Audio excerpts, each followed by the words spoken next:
Ikaw ba ay kasalukuyang patuloy sa pagkayod dahil meron kang pamilyang itinataguyod?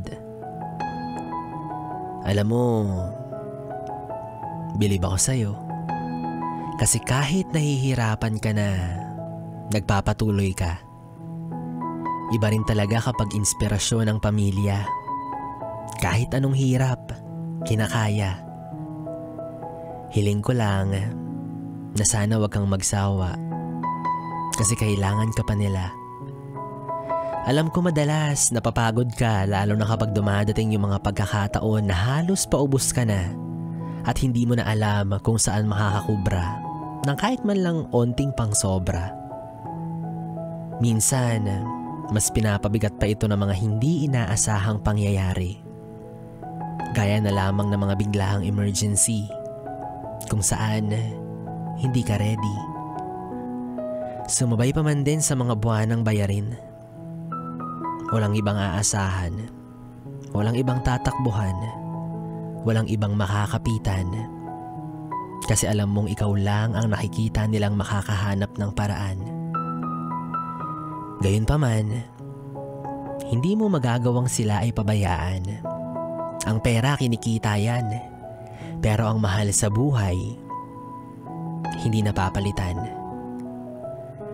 Nagpapaaral kay bunso, nag-aabot ng budget kay nanay, nagbibigay rin kay tatay. Kapag may kailangang gastusan sa bahay, wala kang ibang maririnig kundi, "Ate, kuya, yung ganito ganyan nga pala." Sabay isang malalim na buntong hininga. Ay, iniisip kung may madudukot ka pa ba sa iyong pitaka. Bibi, ito ang maipapangako ko sa iyo. Ikaw ang ginawang breadwinner ng pamilya. Kasi alam ng nasa itaas na mapagbigay ka. Kaya yung mga kagaya mo, balang araw, masusuklian rin ng wanto-sawang biyaya.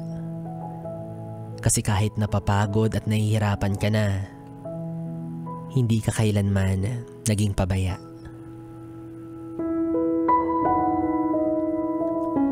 Yes, friend, kapiling mo pa rin ako, DJ B-Boy Bibo, para sa ating tuloy-tuloy na BB Time hanggang mamayang alas 12, dito pa rin at dito ka lang sa istasyong No Problem, ang 101.1, yes, FM Solid. 101.1